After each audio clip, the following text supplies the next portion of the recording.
What is up, Bat Family? Welcome back to a brand new The Batman video. Today is yet another installment in the discussion series post-movie, which, by the way, I have a playlist this time for, so we can keep track of these. And I am in the process of making a playlist for the pre-movie discussion series videos. But that goes over a couple of years, so I need to find all the links and add them all to the playlist. I know a lot of you sometimes comment saying you go back and watch the old ones, so I do want to just put it into one place. Just thought I'd mention that. But yeah, like lots of questions to get to post-movie, lots of little ideas flowing around that you guys have submitted. If you're brand new here, what we do is we talk about the Bat universe, the expanding universe. We went into this for a couple of years before the movie, and now post-movie, there's even more to discuss, especially with things like the Joker Arkham scene coming out and whatnot, HBO Max spin-off series. Hope you enjoy your stay here. If you are brand new, if you're returning, and I do not answer your question, don't worry, we will get to it one day. You know me, I talk a lot, so I'm going to try and get through as many as I can,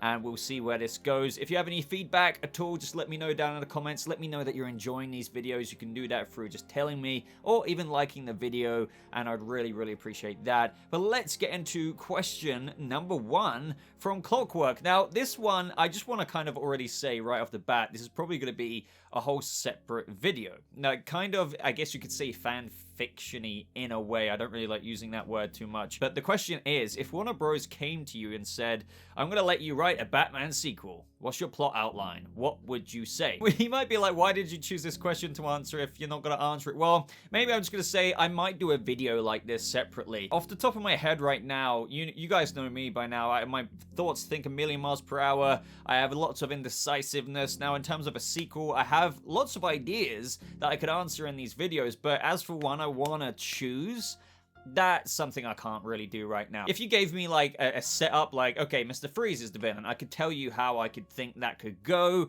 whether it be Ivy, or if they want to do another more vague Rogues Gallery villain that hasn't got all the attention in live action just yet.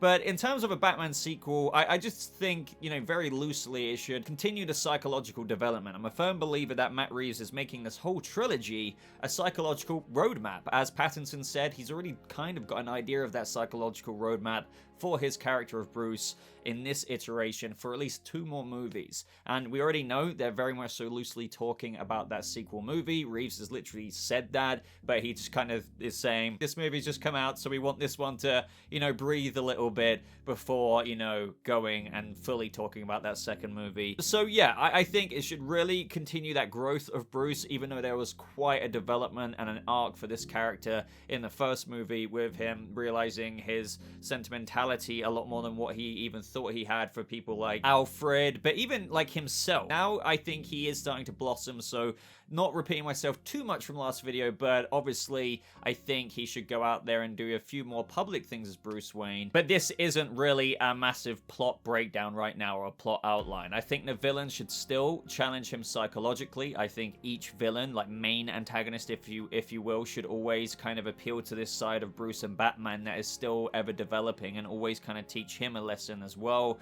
In the first movie, that was like, vengeance doesn't change the past, not for me, not for anyone. The symbol of hope for the people of Gotham, but still maintaining that symbol of fear for the criminal element in Gotham City. What can that second villain do? What can that second villain teach Bruce, also while being taught and carrying on the lessons from movie number 1, for example, with what we just spoke about with his public persona of Bruce, going out there making a few changes that way. Maybe he can even navigate taking this villain down through a bit of his public side as well. I keep likening it to something like Batman Telltale, like that Bruce and Batman in that. It's a very interesting take, and a decent take at that. And I see this Bruce not exactly being as outright confident in public as the Batman Telltale one. I think he will still be timid, but pushing himself out there to make a few more appearances.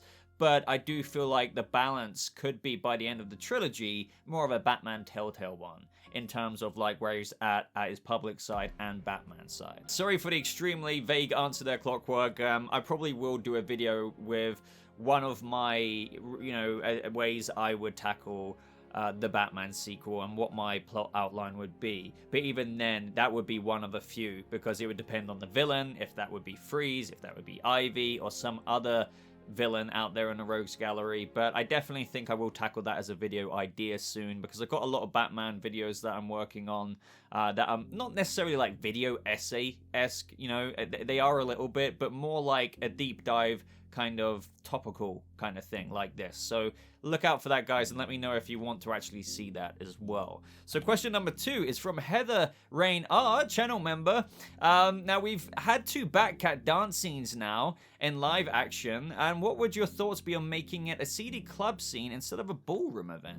Selina still has no idea it's Batman, obviously. Get a bit of fun and some glitter involved, spice things up, get Bruce out of his comfort zone, and let him take refuge in Selina. What if Bruce met Harvey Dent at this party? So yeah, no, I always do really appreciate the kind of visualization that anyone has for like where things can go, whether it's in terms of, you know, Robert Pattinson playing a Bruce who you would have thought in the second movie is gonna kind of fly the nest a little bit in terms of his comfort zone. However, I don't think that's gonna go dramatic levels. I don't think you can just get rid of straight up the timid response that he has when he gets out of the car, for example, at the, you know, the mayor's memorial, and you have all those photographers like, Mr. Wayne, and he's just like, you know, trying to make a smile, but it's just like, hey, can I just give the money to the guy picking up my car kind of thing? Like, I don't want to be looked at. Now, I don't think anyone should have expectations that, oh, now he's going to dive into Playboy side. He's going to be just like Christian Bale and say to like everyone at the party or whatever to get out of Wayne Manor. Let's just assume like Wayne Manor got restored or something. Like in the Batman Begins scene, or when he's swimming in the hotel lobby pool and things like that. I really don't think that Matt Reeves is going to do that. Because I feel like that would still be for a Bruce who is developing, even if they're pushing him into a more of a public side. That would be such a 180. And some people might come back to me and say, well, that's the point. But I still don't think he would do that. I think he's going to be, again, to go back to Batman Telltale here, that Bruce in that game, and I might do a replay of this series. A lot of people tell me, Boba, you should play the Batman Telltale series on the channel. I have. It's just their old videos. So I might go through that again, because that Bruce in there, he is more of like the Thomas Wayne figure, trying to continuously do something for Gotham as of when he can. Nothing too much out there, but, you know, he attends things. And I feel like this Bruce will, maybe even by the third movie, get to that point. That's what I was saying in that first question a second ago. But before I go off topic too much, I do feel like, you know, with regards to a Batcat coming together again in some kind of scene instead of like a ballroom event or like a charity event where Selina's just there and Bruce Wayne is there, I don't know if they're going to do that. And this is like the larger question of how much will Zoe Kravitz be in the second film? Like, I would even go as far as saying, what if she's not even as involved in the second film nearly as much, but has more of a prominent role like in the first movie in the third movie? Because I am wondering what is next for Selina after she goes off to Bloodhaven. What would bring her back? Is it really going to be in the Batman 2 or Chapter 2, whatever you want to call it? Oh, hey, like, I've come back into town kind of thing. I don't know. I mean, you could argue they could easily set it up where Bruce is at a public event in Gotham, and this is the beginning steps of that journey with how he can, you know, you can even imagine it in the monologue at the beginning of the movie. He gives some commentary on Batman, but he's like, I've even gone out a few more times as Bruce, you know, or I don't know, make that sound a lot cooler in your head.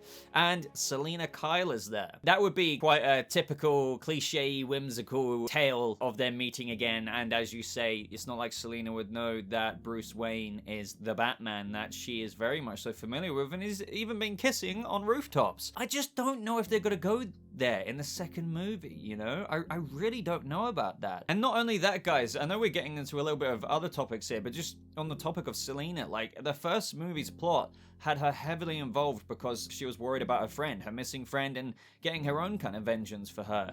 What would, A, bring her back? Sure, you could just set it up in a way I said. She just decided to come back. Maybe she's got another target in mind, Catwoman style, where that she wants to maybe steal something, I don't know, and she attends public things. But then it's just like, okay, so but what is the second movie's reason that is as strong as maybe what she did in the first movie for her friend that went missing? Maybe it doesn't have to be a strong reason, and she's just back in Gotham for a job, and Bruce is kind of walking that line of what Robert Pattinson has said, is like he normally has like a outlook of there's either good people, like victims, or there's bad people, and Selina's like, not exactly, she's like a good person, but she's like doing kind of shady things, and he doesn't know what to do with that. You could argue that he's still got to wrestle with that in the second movie with that kind of relationship he already has with her as Batman, but she might be trying to steal things. I really don't know there, but I do think there is potential for a lot more fun, but I just wouldn't be surprised if in the second movie she's not in it as much, and maybe they want to save a more grand reason for her returning with more screen time in the third movie. But again, I really wouldn't complain if there is some kind of public thing that, as we've already been discussing, she meets Bruce Wayne at, she even introduces herself, and maybe Bruce, you know, maybe they're gonna go that on the nose, like Clark Kent Superman style. He introduces himself, and it gets him out of his comfort zone a bit, and yeah, maybe Harvey Dent could be at the party there. I've been talking a bit about that in the last video, in how Harvey Dent could come into this. Not only is it obvious with how maybe he could be replacing the former DA, Gil Colson, but some kind of event facilitates the introductions in the movie. And maybe, just maybe, Selina Kyle has returned from Bloodhaven there as well. So Don Corleone says, hey Boba, do you feel that we are going to get a War of Joker and Riddles comic-inspired storyline in the sequel, or possibly third film? The Joker end scene really hinted at a potential team-up. Is that a storyline you would be interested in seeing? Also, will there be a return of Catwoman, or would you prefer the film move on from that for at least one film? I should have included that in the last question. So just to answer the latter there, that's kind of what I mean. I don't know if it's necessarily a preference. Just to quickly answer this one, I feel like if they have Zoe Kravitz Catwoman in the second movie, I want the reason to be kind of strong there, rather than, I mean, it can work in a very Catwoman characteristic way if she just did return for a gig and she gets wrapped up in Batman again, you know?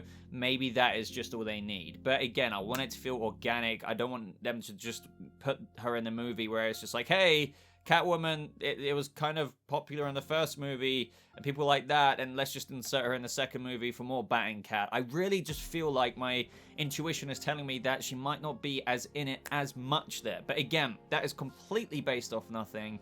I wouldn't mind if she wasn't in it as much as the first movie, and let's just say somewhat reserved a bit more for the third film. I just wouldn't be surprised. But going back to what you were first saying, War of Jokes and Riddles, a lot of people have been saying this. I don't think, like, again, just my intuition is telling me, if I try and psychically tap into Matt Reeves' head, I mean, obviously nothing is impossible, but I don't think that this will be a sequel thing. Now, this isn't me ruling out that Barry Keoghan's Joker, who isn't actually been crowned Joker yet, as a lot of you should know, even though he's in Arkham, I don't think that he's going to be the sequel villain. I don't think, like, this Joker, Riddler, even if you base it on the very concept of teaming up, let's say they both escape Arkham, and then Batman not only has to deal with the villain that required a whole first movie to take down, but not only is he back for the second movie, but there's Joker as well. Like, that would be arguably a very interesting plot. Not only is he going to have to take down Edward again, granted it should be a little bit easier because he hasn't had as much time to plan, although you could argue that was planned in Arkham in between their escape, but also this unpredictable psychopath Joker. But I don't think that'll be done in the second movie. I feel like Reeves wants to tackle, or will tackle, some other Rogues Gallery villain. However, I still can't fully rule it out, because one thing I maintain about Matt Reeves and his vision is that he probably wants to have a kind of ensemble of characters, if you will, in all of his movies. Now, that doesn't mean you're going to have a Rogues Gallery fully fledged in each movie, like Scarecrow second movie, Harvey Dent Two-Face second movie, Riddler, Joker, Colin Farrell Penguin, you know, that's not what I'm saying. I just specifically mean in the first movie, you kind of had Catwoman there, albeit that she doesn't have the moniker of Catwoman. You had Oz there. He's not quite the Penguin yet, although I think he will be crowned Penguin by the end of the HBO Max series, so I think there is a possibility of him owning the name Penguin in the second movie. But, you know, you had Carmine Falcone in there, so you see what I mean. Those characters, that's multiple characters, and at the same time, it didn't feel like anything was underdeveloped, at least to me, or like, oh, there's, you know, that typical criticism of, oh, too many characters, you know, not enough time with some of them, or you leaned way too much into one of them, other than, you know, the Riddler, which is obvious. So I think in the second movie, you're going to have a similar situation where there's going to be said main villain, like into that of the Riddler. Let's just insert, for example, Mr. Freeze, or Poison Ivy, or insert whoever, Scarecrow, whoever you want, freaking ventriloquist, I don't care. But then you're still going to have Oz there. I reckon he'll be in there. And the reason why I brought all of that up is because you could argue you could have the John Doe, Barry Keoghan Joker. Let's just say they have escaped Arkham. Kind of, even if he did, let's just say he's licking his wounds for most of the second film, and he only has a similar screen time to that of Colin Farrell's Penguin in the first movie, which, you know, that wouldn't surprise me, which is why I can't say anything is off the table entirely. But if you want to like think about Joker as like an actual villain, I would at this point be surprised if Matt Reeves was like, okay, Barry Keoghan is going to be basically up there with the screen time and probably placement of that of the Riddler in the second movie. That would be very shocking. I don't think that's going to happen. I think what would be more likely, as what you're getting at here and what a lot of people are theorizing about is, yeah, second movie could be, like, let's say, main villain, like it's that of the role of the Riddler in the first movie, Mad Hatter or something, but you also have Harvey Dent there now. Maybe there's a decline in Two-Face over the grand course of the movie, but maybe not, because they might not want to retread the whole Dark Knight Harvey kind of White Knight roll down into Two-Face. So this is what I mean. There's so many moving parts and pawns here that you just don't quite know what Matt Reeves has got to do.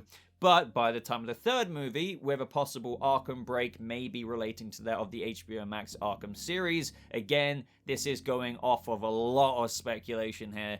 You could argue that it is also possible in the third movie to get Paul Dano back again, which would be awesome, I'm not gonna lie, for this kind of grand finale of not only the culmination of all of this psychological development and seeing Batman over the first and second movie go through all of these trials and tribulations, but he has the ultimate crucible in a third movie with not only the first movie's villain coming back, but also combined with that of Barry Keoghan's John Doe, who while in the third movie is teamed up with the Riddler. Also, it'd be really cool if he crowns himself with the Joker in that movie, and maybe he falls out with Riddler in that. But Batman has to take down these two very large rogues gallery villains for a third kind of finale of this Batman trilogy. That could work really, really well. The only thing that I think people would have a problem with there, even though they would definitely buy tickets to it, is that they'd be like, okay, this is cool, but, it would have been nice to see this Rogues Gallery villain, or that Rogues Gallery villain, or that one, or that one, or that one. How many movies are we going to have with this said character before we get to see this said character have their live-action debut, or deserved screen time to see a new, fresh take on that? But no, we went back to Riddler and Joker again. I'm not saying I have a problem with that. I would still be very excited by this, and I would trust whatever Matt Reeves decides to do, which is why I keep saying in these recent videos, I both envy but also don't envy his position, because as much as I'd love to creatively work on this film, imagine being in this role, having the pressure to decide what you're going to do, what villains, what story, what character, let alone in the second movie, but also have to at least kind of mind map a little bit out with your arc, with what you want to also maybe touch on in the third movie. So you see what I mean there? So I would be really down for a Joker and Riddler kind of team up in the third movie, in that third movie, which happens to be the finale of films that we'll be getting out of this trilogy, unless they do decide to do more, which, you know, for now we have to assume it is a trilogy. In that movie, not only do we have all the characteristics of the Joker and Barry Keoghan, just like how Catwoman, or should I say Selina Kyle, has all of the characteristics of that of Catwoman, but doesn't have the moniker yet. In the third movie, we see all of that unfold, but like he also discovers and calls himself Joker, but also, you know, is there along with Edward Nashton at the same time, and maybe we see Edward Nashton again instead of in his kind of Zodiac Killer-esque get-up. He's a little bit more theatrical. I'm not saying that means he'll have a cane and question marks here and here and here, but since his identity is already revealed to Gotham, he may go a bit more of that actual Riddler kind of comic book persona, maybe with a bit of a top hat, maybe New 52 style that you know and love. And I wouldn't be surprised by that. But again, that does, without going on and on and on and on and on here, it does go back to that point of, oh, but the third movie could have been about a whole different Rogues Gallery villain. And I think some fans will think it's a little bit of a shame that we didn't get to that. So ultimately, bottom line, do I feel like we're going to get a War of Jokes and Riddles comic-inspired storyline? I don't know, because Matt Reeves could honestly just put that down to, like, that's going to happen one day in the future, and that's all that scene will ever accomplish. Like, we, for the second movie, have all of these other things going on, a whole new villain, Harvey Dent is introduced, and then the third movie, we have Harvey fall into Two-Face, and it's more of a personable friend lost storyline there with Two-Face, and we just meant to predict in our heads, or not predict, but know that one day Joker and Riddler escape Arkham, and Barry Keoghan's Joker teams up with Riddler, and that's a whole thing that we never get to see. It could just be that. Like, honestly, it could just be that world building that we never get to see. But then, now, we're getting an Arkham series. So is that going to be a thing like the Penguin series on HBO Max, where clearly it's set after the end of the Batman movie, where it's about Oz's rise to power in the vacuum of power left behind by Carmine Falcone's death? Is the Arkham series going to be set in between, and are we going to see Barry Keoghan in that series? Like, it's like, well, what does this mean then? I don't know. I don't know. There's so many ideas. So many ideas, and I think it's going to be impossible to please everyone. So very interesting question here from Alfie. Chris Holmes saying, hello again, Boba. After watching the film twice, I can say that this film is a masterpiece and definitely worth the wait. My question this time is that with Barry Keoghan's Joker being in Arkham, does this mean Bruce has met other Rogues Gallery members and put them in Arkham, with the Arkham series being in the works? Could this mean we could see other villains that have already been locked up? What are your thoughts on this? Keep up the content, mate, and congrats on 100k. Thank you so much. I think that is very possible, but I don't want to get carried away with it, because the context behind that deleted Joker scene, or even if you're talking about the one from the movie, is that killer, even though he's not called the Joker yet, I wonder if they even have a name for him. Like, we still don't know, as much as we had with that 5-minute scene, he's not actually called Joker yet. That's confirmed by Matt Reeves. He will crown himself one day, as we know him, who he will become Joker. But, like, I wonder, does he have a name? Was he, you know, when he was being captured by Batman, put in Arkham, did his fingerprints register as anyone? Are they being true to that mysterious, vague origin? If he's had this congenital disease since birth, is that in medical records? Or is it just like, okay, he has a congenital disease, but he's still a John Doe, we don't know who he is? I have dying questions like that. But without getting too off topic there, he put him away in Batman Year One. It's almost their first anniversary, as Barry Keoghan's Joker says, when Batman comes to Arkham to get his help profiling the Riddler. So let's just assume it's been 10, 11 months since he put him away. We know Batman's in Year 2. I remember Matt Reeves saying 1 year, 6 months in. So that means Batman would have put him in around 4.5 to 7 months into his vigilante Batman Year 1 career.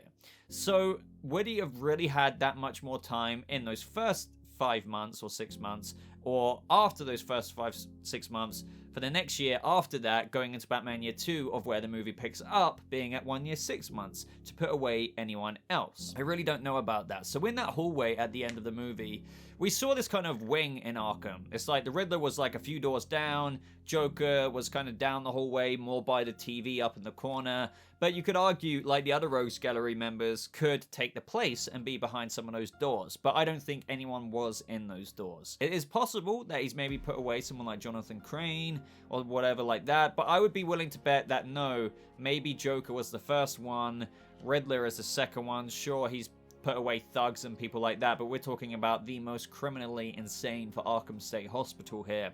So if you're thinking about Killer Croc or, you know, someone else like Mr. Freeze, I think all these people have yet to come. I think what Matt Reeves was tackling here more accurately is that Batman does usually run into Joker sometimes in Batman Year 1, or even like in the first 2 years. So he just kind of wanted to, even though not everyone loves this, I'm perfectly fine with it. In this iteration, he's already in Arkham, but he's so easily going to get out again. It just hasn't happened yet, and he hasn't actually got his fully fledged Joker name. He's not even called Joker.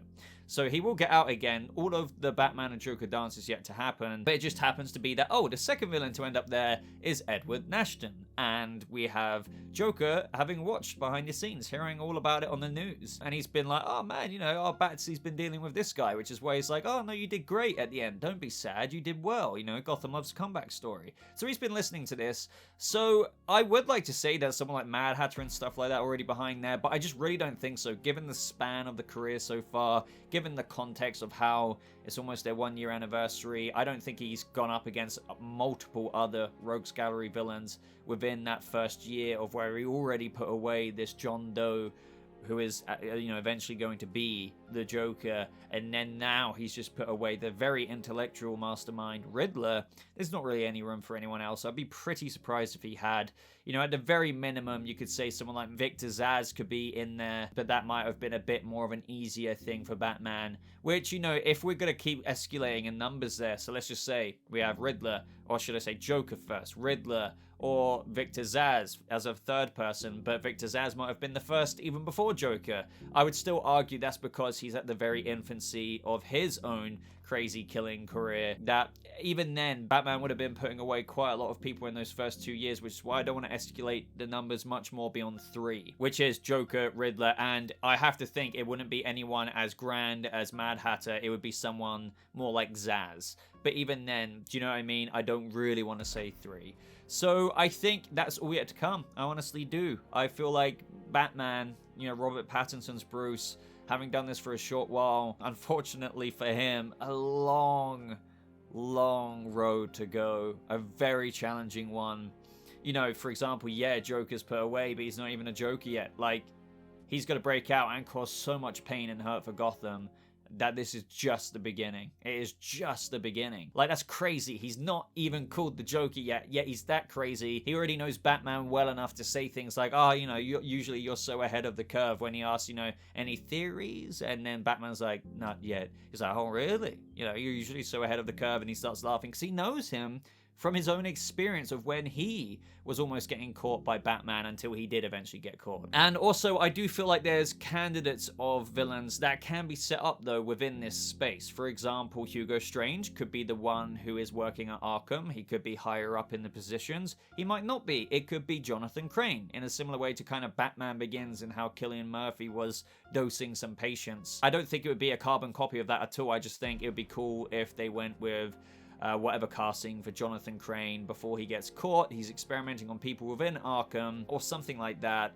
and he's a doctor there. That would be pretty cool. But I could be completely off base there, and it might be a whole different origin for Scarecrow. We might not even get introduced to Scarecrow in this whole trilogy. But on the very bottom line here, with regards to you saying, could this mean we could see other villains that have already been locked up in the Arkham series? So I have a whole video I'm working on with regards to the Arkham series, but it's very interesting you asked this, especially with what we've already covered with this question. So it is possible, but I do expect if we're going to see any nods in the Arkham series to other inmates that we may already recognize through our knowledge of the source material, it might be people like Zsasz. I would be very surprised if they mention someone like Mad Hatter or something like that. Maybe not in the name of the moniker, but his identity. Even if that happens, I wouldn't technically be surprised, because it could be a Joker situation and where maybe he's already committed in there, but when he comes back out on, Gotham City, he becomes the Mad Hatter.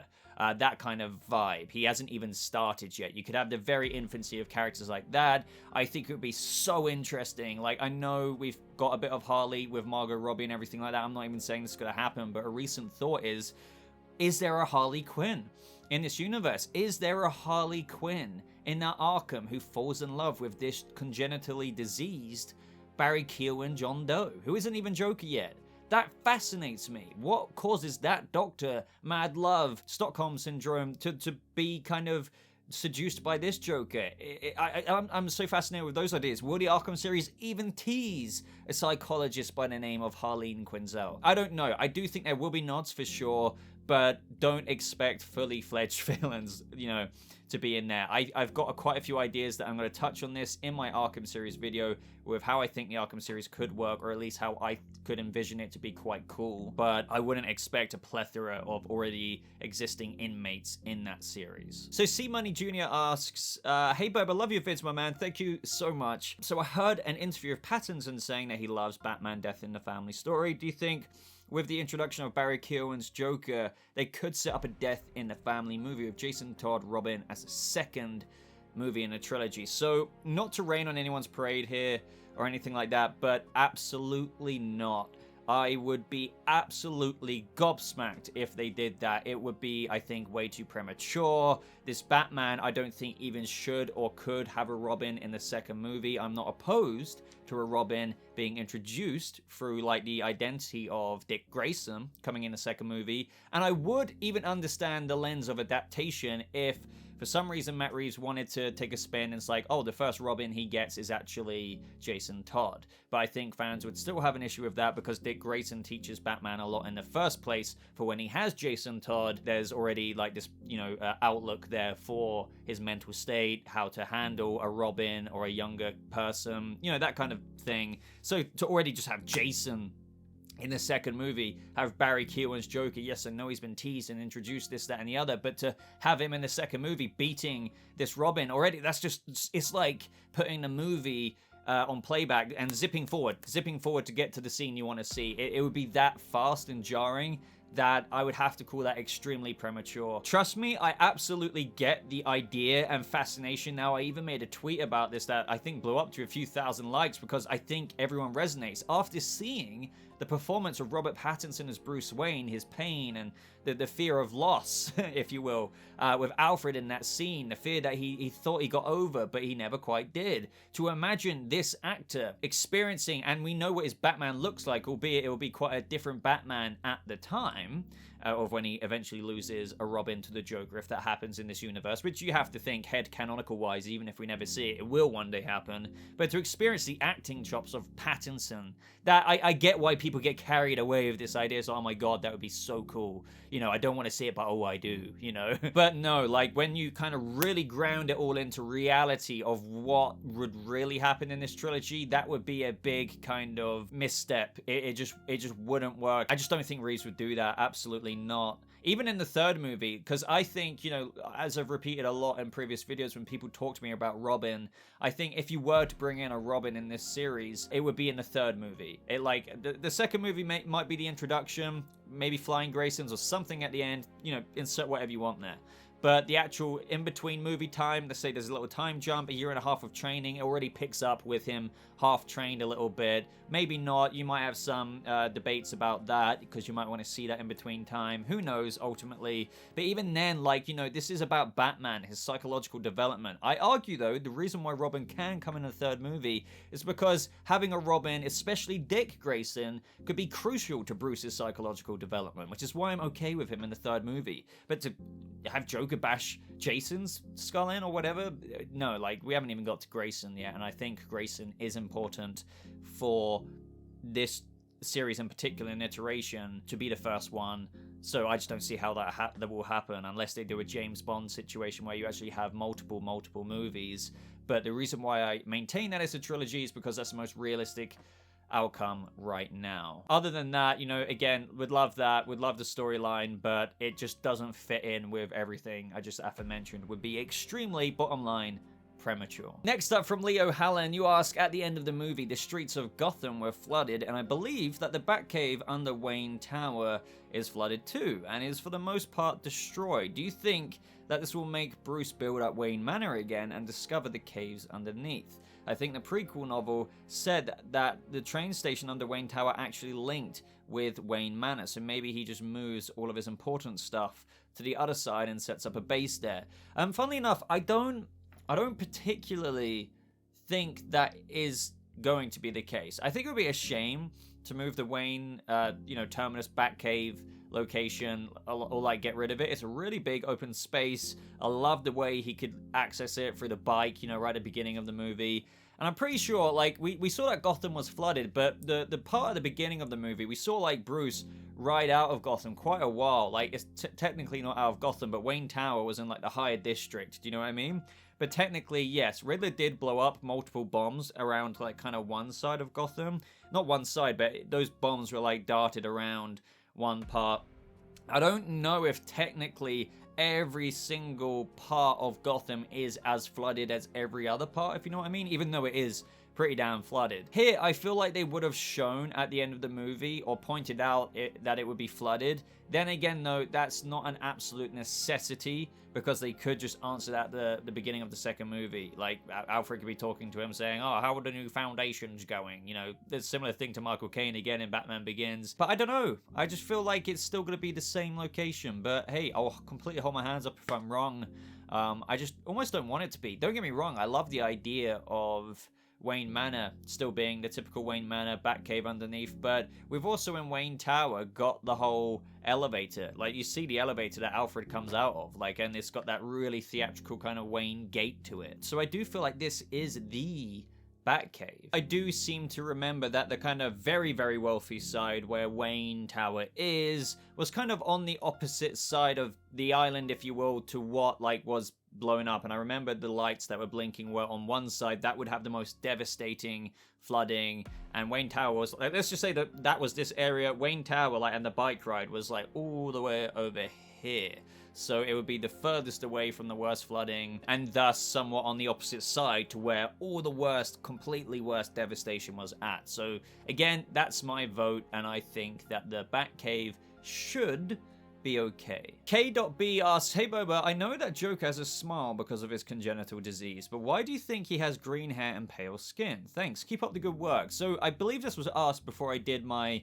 deep dive explained video on that deleted scene. I recommend watching it, by the way. I think it was my last Batman video. I go very in depth with the scene and the dialogue and everything down to the appearance. But I do think that, yes, you're right, the congenital disease is a part of the smile, but I do think it could translate to his skin as well. Like they're like extremely rare skin conditions, and you could argue that maybe as a kind of subsequent effect from his congenital disease, it caused like like the burns he kind of has on the boils, if you will. It's almost like he has a plague on his hands, and that's what I think could have been on his hair at different parts. And as we know, like, hair doesn't really grow through scar tissue very well, so that's why he might have different parts missing, and he could be scratching and inflicting some kind of wounds on himself as a part of that skin condition. But I don't know, I could be wrong there. I really could. The congenital disease could indeed end at the smile, but I do like to think that the green hair could, honestly, the green hair I said in that video it's not like a Jared Leto green. It really isn't like that. It's not even like a dyed hair green. It kind of comes across where, like how some people are just on the fringe of being ginger or something like that with a certain hue. I feel like they very intelligently made his green hair, so it is green, but it's almost like that mousy kind of color. Like how people like mousy blonde or brownish, but like imagine like a green instead. I think it is possible that all of that could come under the congenital disease. Same with the palish kind of looking skin. I think his skin is just as a result of, again, maybe what I was just theorizing about. But some people are quite firm on the fact that, yes, he has a congenital disease, but he could have also had chemical burns at the same time.